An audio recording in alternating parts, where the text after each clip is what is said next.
Bernard and welcome back to the Citizen channel, yes, where I will look back. This is a History Boys feature, so we're going to have a look at the past. We do the present stuff, we're going to look at the past today.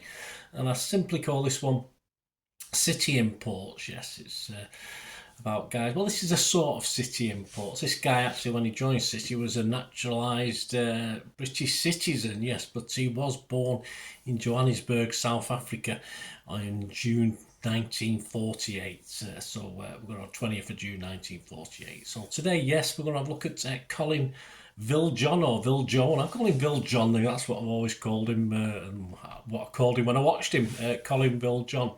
So we're going to have a look at Colin Viljoen today. He came to Big Spending City in the late 70s, of course, to cover for a legend, yes, struggling to return from a serious injury, of course. I mean, Colin Bell. I took a look at his and all too brief but interesting stay at Main Road. So join me for that. Please, if you're new to the channel, push that subscribe button, push the bell notifications, everything City past and present, of course. Let us know your thoughts, let us know your memories of Colin Viljoen or Viljoen, not Colin Bell. We've done separate ones for the legend that was Colin Bell, sadly no longer with us. So please let us know what your thoughts are, and if you can give us a like, guys, give us a thumbs up. It'd be great, and spread the word for the channel. It'd be much appreciated. He began his footballing career in England with Bill McGarry's Ipswich Town side in 1966, and under their next manager, the better known, more famous if you like, Bobby Robson, the East Anglian club became one of the country's top teams of the mid-70s, and Viljoen was a major factor in their successes, although he was not in the squad that won the FA Cup in 1978. He never really forgave Ipswich for this. Yes, there was reasons, of course, at the time, but he was fit and available at that stage. But I think it was the fifth round. After the fifth round, he didn't appear for whatever reason. And this was one of the reasons that his eventual move came away from Portman Road. He was Player of the Year, Ipswich's Player of the Year for the 74-75 season. He stayed at Portman Road for 11 seasons, became a bit of a legend there, and played more than 300 league games, scoring 45 times. So it wasn't prolific. He wasn't a prolific goal scorer, as we'll see when he played for us, and in what I'm going to talk about today. The naturalised Briton, Viljoen was such a consistent performer. During his days with Ipswich, he actually managed to win 2 caps for England as well in May 1975. He'd hoped it had been more, but obviously problems, injuries sort of limited that. He joined Tony Buck's City on the 15th of August 1978 for a handsome fee of £100,000 at the time. He was aged 29, so not bad. He arrived just hours before the deadline for registering players for that season's UEFA Cup competition, of which of course City were in. Viljoen was out on loan at QPR at the time, and the deal between Ipswich and City was wrapped up apparently very quickly, according to Tony Buck. All took about 12 hours. I like to do that these days. Buck had hoped to give him his debut on the 19th of August at Derby County, which ended up as a 1-1 draw, but Viljoen had picked up a knock playing for QPR and was unavailable. City had taken a chance with Colin because he'd suffered a long-term Achilles tendon injury at Ipswich, and Buck hoped that Colin would fill in for the troublesome right-hand midfield spot that City were having trouble with at the time, a position that no less than Colin Bell was struggling to fill, as he was unable to make a full recovery from his terrible injury back in 1975. QPR had failed to offer him a contract while he was on loan there and only wanted to extend it, so Colin wasn't happy with that, so he jumped at the chance of joining City, saying, "When I heard City were interested in me, I knew I had to come. It's a dream come true for me." It was a time when City were, as we'll find out as we're talking this vlog, spending big on players and also paying good wages as well. Certainly our wages were up there with the highest paid in English football at the time. When we first saw him turn out for City at Main Road on as a second half substitute, I would have been there that day, for Ron Futcher in a 2-0 home win over Grimsby Town on the 29th of August 1978 in the second round of the League Cup. Crowd that night, not bad for a League Cup game against Grimsby, 21,481.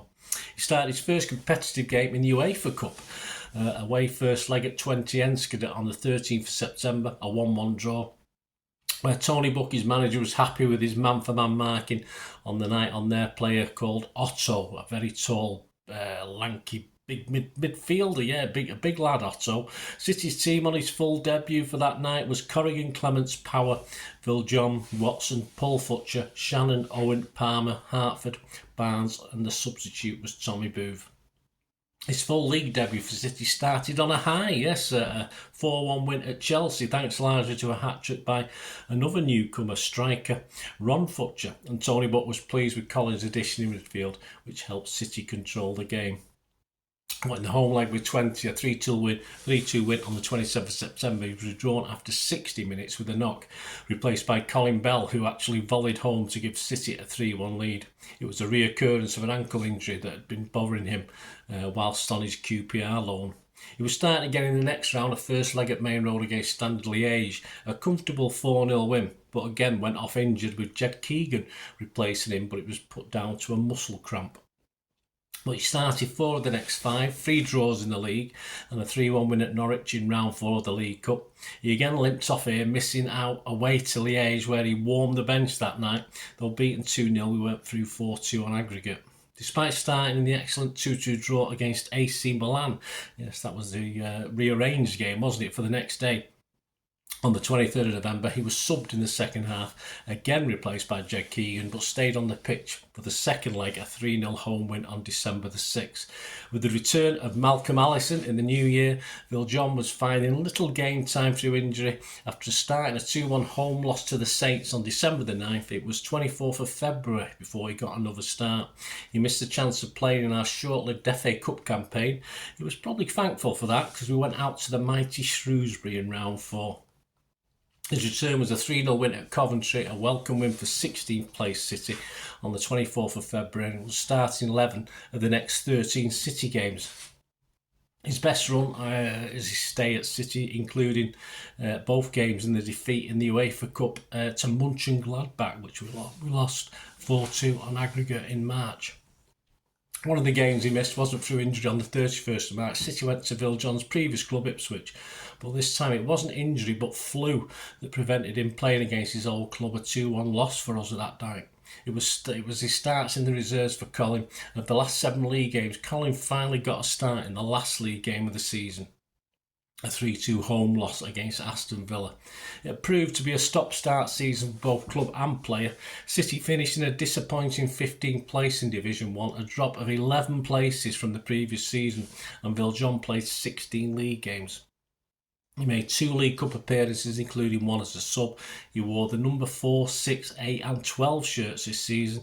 He seemed unable to find his true Ipswich form in City colours. Injuries and illness were the main problem, but outside of football, he had not managed to bring his family up from Ipswich. He'd spent a season in a flat, a suburban flat in and around Manchester, and he only got to see his family as and when he could. Would it get better for Colin for season 79-80? Sadly, not really.